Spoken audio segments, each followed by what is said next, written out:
And so I'm gonna tell you what are the four elements you could limit in order to feel better.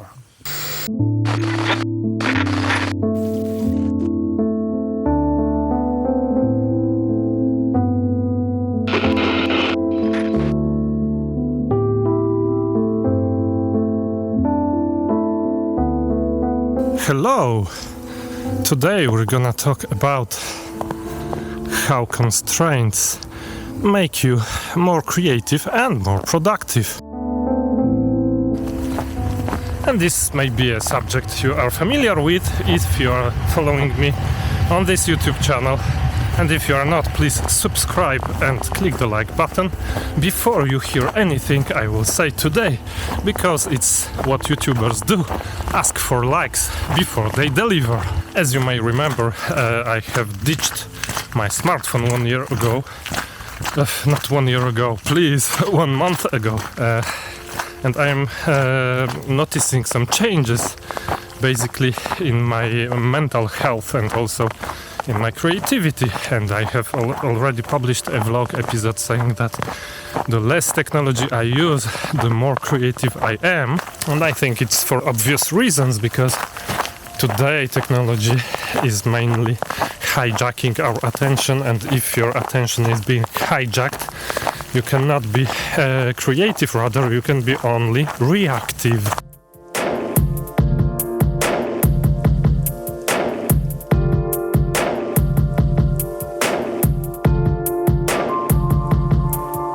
This is especially true if you are some kind of a creative worker, you know, because if you have no limitations, you will have a very, very hard time to be creative and to create something. This is a very nice piece of a car.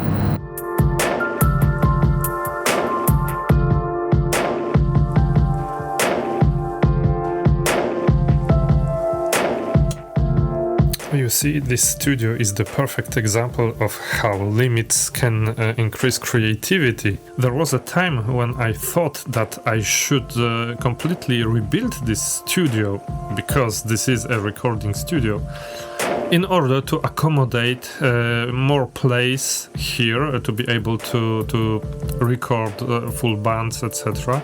And it was a thought that was blocking me totally from getting clients and from getting the work done, actually. And it's only when I embraced the limits of this place and I said, okay, it will be a purposely limited place, and the limits are very clearly set because it's a small place. I record basically only drummers and drum parts here, and also this studio is purposefully limited because I am using only analog equipment. I'm using an analog desk, a small desk, and also I am only recording to tape, to multi-track tape, and so there is no computer involved in all this process, and all this in 2021 sets huge limits both on me and on the artists that would like to record with me. And this is paradoxically giving me more creativity in my endeavors, and it also completely limits the number and the type of people that cooperate with me, because if somebody wants to record in a big place with Pro Tools and computers and all this stuff, well, this person will not come to me, and so setting those limits is actually improving my business, is making me unique on the market, and also is making me more creative myself in my mixing, so it's a good thing. But of course there is more. You can also read online a lot of articles that say that there is a law, I don't remember who invented this law, but there is a law of productivity that says that the tasks you need to accomplish will take the time you allocate to those tasks. And I think it's true, because if one day you had a very ambitious project and you had very little time, you probably was very fast at executing the project, and also you probably was very creative at getting the things done. And so I think that if you allocate yourself less time that you think, you probably will do more. And so in productivity, also setting the limits is actually giving you opportunity to do more and to be faster and to be more efficient. And this does not mean that you automatically have to do more. I don't think that the purpose of productivity is to do more. Actually, I think the purpose of productivity is to do less and faster.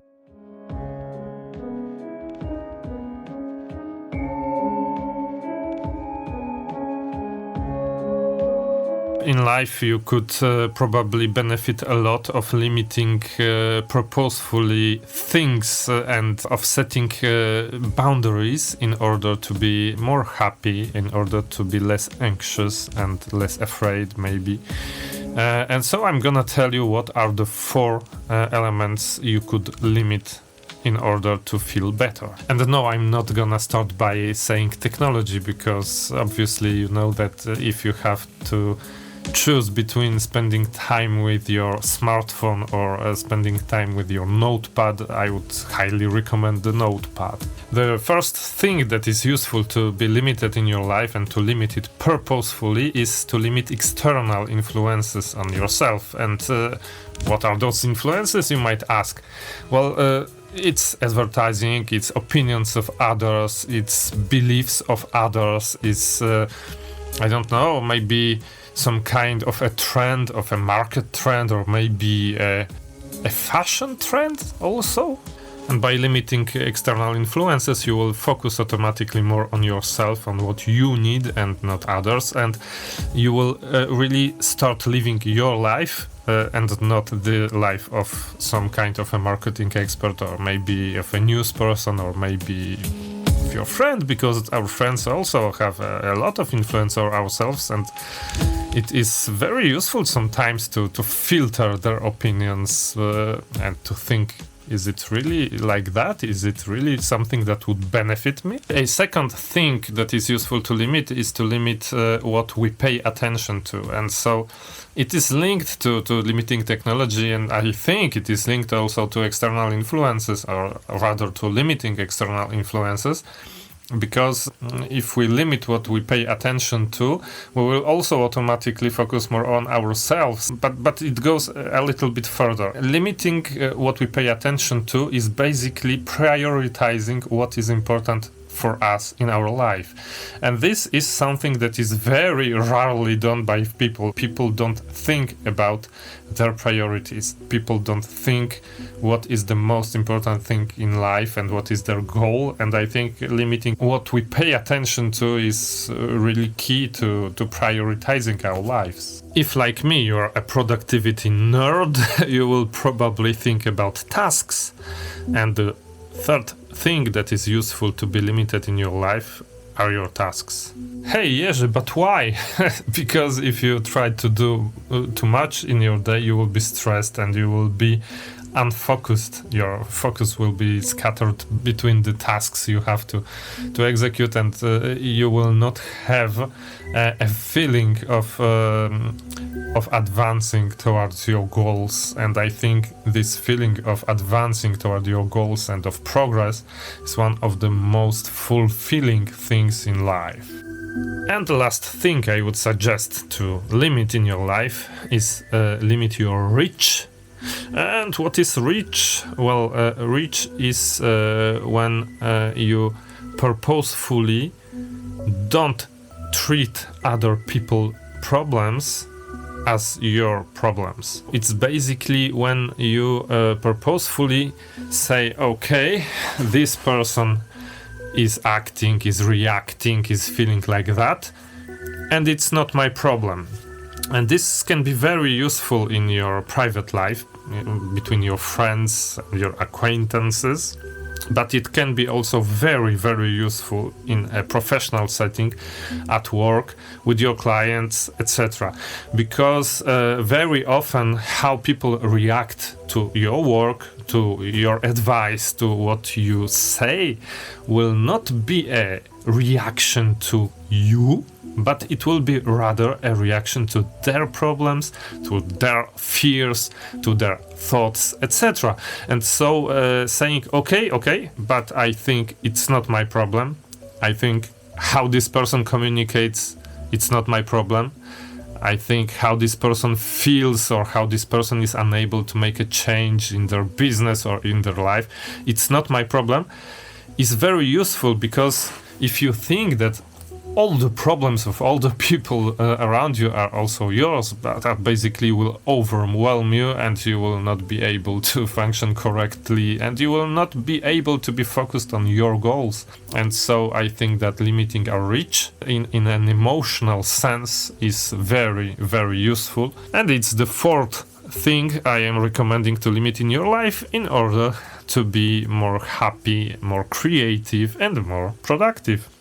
So please let me know, maybe you have something else you would recommend to limit. Maybe you would like to add to this list something else, or maybe you have some comments about what I think is useful to be limited and you don't agree, or maybe you agree. Please write me an email or send me a comment, and I will surely reply. And for now, stay safe and see you in the next vlog episode. Bye bye.